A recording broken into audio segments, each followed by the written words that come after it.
अस्सलामुअलैकुम फ्रेंड। तो आज हम इस वीडियो में करेंगे एसाइल हैलाइड्स और अमाइड्स। हम नोमेनक्लेचर करेंगे अमाइड्स की। तो अमाइड्स बेसिकली डेरिवेट होते हैं कार्बोक्सिलिक के।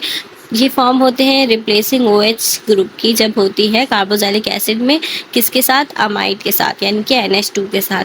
अब इसकी नोमेनक्लेचर जो है वो अमाइड की वो रिप्लेसिंग होती है OIC की। OIC रिप्लेस्ड होगा, ठीक है,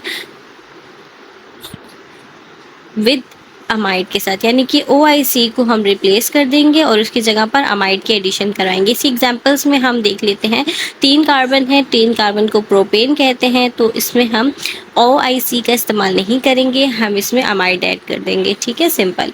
देन इसके बाद यहाँ पर ब्रैकेट के अंदर के बाहर 2 लिखा हुआ है, तो इट्स मीन दैट कि ये 2 बार है, तो ये 4 कार्बन हो गए, तो ब्यूटेन होता है, ब्यूटामाइड हो जाएगा। देन इसके बाद बेंजीन की रिंग बनी हुई है, तो हम इसको करेंगे बेंजीन अमाइड। तो ये है इसकी सिंपल सी नोमेनक्लेचर अमाइड्स की। तो ये है कुछ स्ट्रक्चर्स अमाइड्स के। हम इस तरह भी लिखते हैं, इस तरह भी लिखते हैं अमाइड्स को। देन अब आप यहाँ पर देखें कि अटैच अमाइड है, यहाँ पर 3 कार्बन है, प्रोपेन होता है, प्रोपेन अमाइड इसकी आयोपिक नेमिंग है। देन इसकी कॉमन नेमिंग में हम क्या करते हैं, प्रोपायोन अमाइड, ठीक है, ये इसकी कॉमन नेमिंग है। इसी तरह अगर हमारे पास 4 कार्बन्स हैं, तो 4 कार्बन्स को ब्यूटेन कहते हैं, तो इसमें आयोपिक सिस्टम में ब्यूटायरामाइड हो जाएगा और कॉमन नेमिंग में ब्यूटेन अमाइड हो जाएगा। देन इसके बाद हमारे पास बेंजीन की रिंग आ जाती है, बेंजामाइड। देन उसके बाद अगर 4 कार्बन्स आ जाते हैं और एक ब्रांच अटैच होते हैं, तो 3 क्लोरो ब्यूट कहते हैं, 4 को ब्यूटेनामाइड होता है। तो अब हम करेंगे एसाइल हैलाइड्स की नोमेनक्लेचर। एसाइल हैलाइड्स जो है बेसिकली इनका स्ट्रक्चर ये होता है। बेसिकली ये एसाइल हैलाइड्स का फॉर्मूला है। यहाँ पर हमारे पास हैलाइड ग्रुप लगा होता है और ये कार्बन का बॉन्ड ऑक्सीजन के साथ होता है। देन इसकी एसाइल हैलाइन की नेमिंग अगर हम देखे जाएँ तो आयोपिक सिस्टम में और कॉमन सिस्टम में दोनों में ही इसमें क्या होता है, आईसी एसिड। और आयोपिक सिस्टम में कार्बोक्सिलिक में हम आईसी एसिड लगाते हैं ना, तो वो आईसी एसिड रिप्लेस्ड हो जाएगा YL के अंदर और फिर हम जो है स्पेसिफिक हैलाइड्स के जो ग्रुप है उनकी नेमिंग लिखते हैं। जैसे कि इसमें आप देखें, ये हमारे पास लगा हुआ है एसाइल हैलाइड का ग्रुप।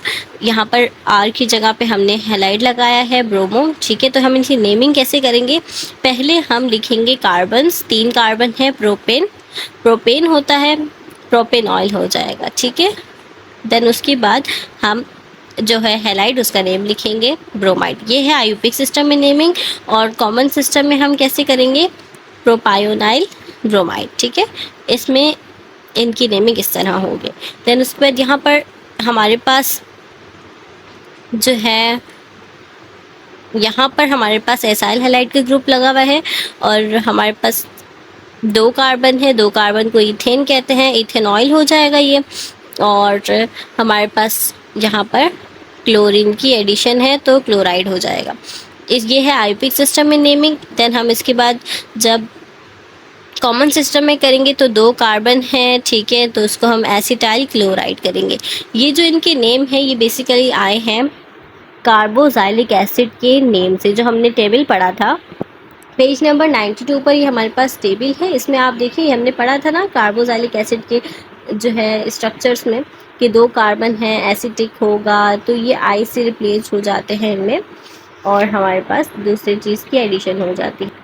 तो इसी तरह यहाँ पर हमारे पास रिप्लेस हुआ आईसी और YL लग गया और क्लोराइड हमने लिखा। तो ये आपको टेबल कार्बोक्सिलिक एसिड का अच्छे से याद करना होगा।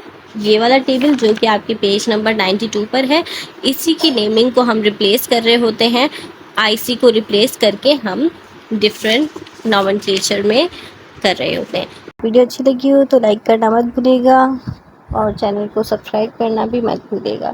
थैंक यू, अल्लाह हाफिज़।